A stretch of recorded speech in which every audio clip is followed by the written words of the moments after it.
Hi, hello, வணக்கம் and welcome to Fareenas kitchen. இன்றைக்கி நம்ம பரீனாஸ் கிச்சனில் நம்ம என்ன ரெசிபி செய்ய போகிறோம் அப்படின்னு பார்த்திங்கன்னா, ரொம்பவே சுலபமாக செய்யக்கூடிய பூரி மசாலா எப்படி செய்கிறதுன்றதை பார்க்க போகிறோம். வாங்க கிச்சனுக்குள்ளே போகலாம். உருளைக்கிழங்கு மசாலா செய்கிறதுக்கு நான் 5 உருளைக்கிழங்கை எடுத்து வாஷ் பண்ணி வச்சுருக்கேன். இதை நம்ம 2ஆக கட் பண்ணி குக்கரில் சேர்த்துக்கலாம். சேர்த்ததுக்கப்புறம் இதில் கொஞ்சமாக நம்ம உப்பு போட்டுட்டு தண்ணியும் முங்குற அளவுக்கு ஊற்றி ஒரு 4 விசில் வரைக்கும் விட்டு எடுத்துக்கலாம். அடுத்து 2 பெரிய வெங்காயம் இந்த மாதிரி சின்ன சின்னதாக நறுக்கி எடுத்து வச்சுக்கோங்க. ஒரு தக்காளி, ஒரு கொத்து கருவேப்பிலை, ஒரு பச்சை மிளகாவை சின்ன சின்னதாக நறுக்கி எடுத்து வச்சுக்கோங்க. 1 டீஸ்பூன் அளவுக்கு இஞ்சி பூண்டு விழுது. அடுத்து குக்கரில் விசில் போனதுக்கப்புறமா ப்ரெஷரை ரிலீஸ் பண்ணிவிட்டு ஓப்பன் பண்ணி பார்க்கலாம். இப்போது உருளைக்கிழங்கு வெந்துருச்சான்னு சொல்லிட்டு செக் பண்ணிவிட்டு நம்ம உருளைக்கிழங்குல இருக்க தோலை உரிச்சிட்டு நல்லா மசிச்சு எடுத்துக்கலாம்.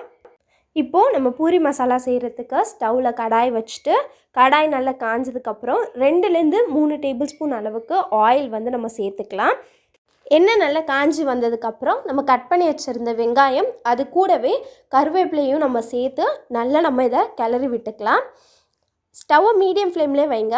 இது கூடவே நம்ம கொஞ்சமாக உப்பு சேர்த்து நல்லா மிக்ஸ் பண்ணி விடலாம். அப்போ தான் சீக்கிரமாக வெங்காயம் வசங்கி வரும். வெங்காயம் நல்லா கண்ணாடி பதத்துக்கு வசங்கி வரணும். இது கூடவே நம்ம வெட்டி வச்சுருந்த பச்சை மிளகாவையும் சேர்த்து நல்லா மிக்ஸ் பண்ணி விடலாம். வெங்காயம்லாம் நல்லா வசங்கி வரட்டும். ஒரு மூடி போட்டு மூடி வச்சிடலாம். பாருங்கள், வெங்காயம் எல்லாம் நல்லா கண்ணாடி பதத்துக்கு வசங்கி வந்துருச்சு. இப்போது நம்ம இது கூட நம்ம எடுத்து வச்சுருந்த இஞ்சி பூண்டு விழுதை சேர்த்து நல்லா நம்ம வசக்கி விடலாம். இஞ்சி பூண்டு எல்லாம் வெங்காயத்தோடு சேர்ந்து நல்லா வசங்கி வரணும்.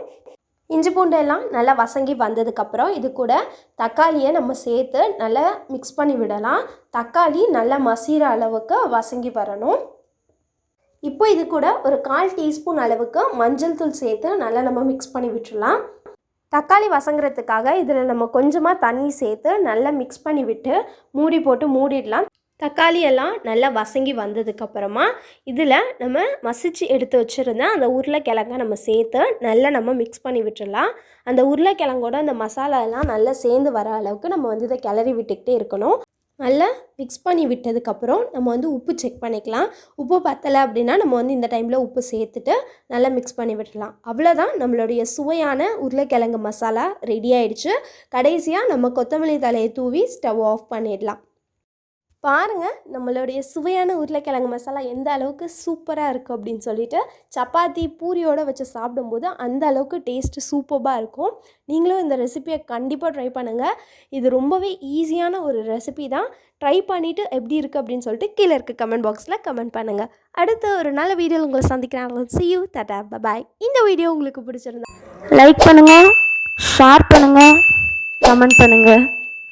மறக்காமல் பரீனாஸ் கிச்சனுக்கு சப்ஸ்கிரைப் பண்ணிவிடுங்க. கூடவே பக்கத்தில் இருக்க பெல் ஐக்கானையும் கிளிக் பண்ணுங்கள். ஸோ தென் என்னோடய வீடியோஸ் உங்களுக்கு வரும். Tata, bye bye.